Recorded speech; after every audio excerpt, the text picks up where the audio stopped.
Muli pong isinusulong ng isang mambabatas ang Kian Bill sa ika-8 death anniversary ng pagpaslang kay Kian De Los Santos. Naglunsad din ng kanyang mga kaanak at isang coalition group ang Justice for All campaign. At live mula sa Caloocan, nasa frontline ng balitang yan, si Rainiel Pawid. Rainiel, ano ba itong kampanya para kay Kian?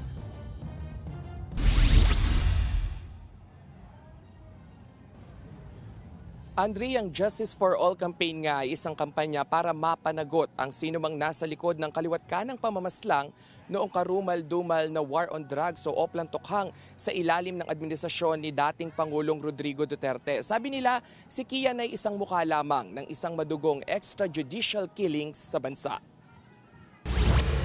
Nag-alay nga ng dasal at bulaklak ang ilang progresibong grupo at pamilya ng 17 anyos na si Kian De Los Santos sa dambana ng paghilom bilang paggunita sa kanyang ika-8 taong pagkamatay. Patuloy rin silang nananawagan ng hustisya sa mga nabiktima ng magdugong war on drugs ng nakaraang administrasyon. Ayon sa tiyuhin ni Kian na si Randy De Los Santos, malayo pa sila sa hustisya. Pakinggan natin ang kanyang pahayag. Tatlong kaso yung isinampa namin eh. Murder lang ang nakonvict eh. Kamusta yung planting of evidence ng barel? Planting of evidence ng droga. Ilan pa lang ho ang naimbestigahan.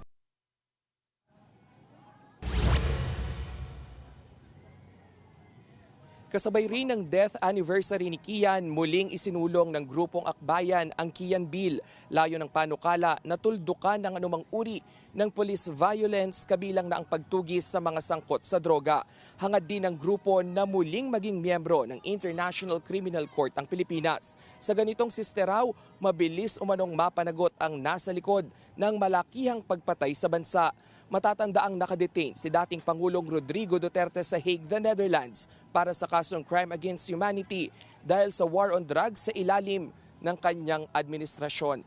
Andre, kanina nga lang ay nakausap din natin yung ilan doon sa mga kaanak ng mga EJK victims. At ito nga, yung tiyuhin ni Kian. At sa kanila ay pabor silang nasa International Criminal Court si dating Pangulong Rodrigo Duterte dahil doon daw ay may due process at kaya niyang depensahan lahat ng akusasyon sa kanya.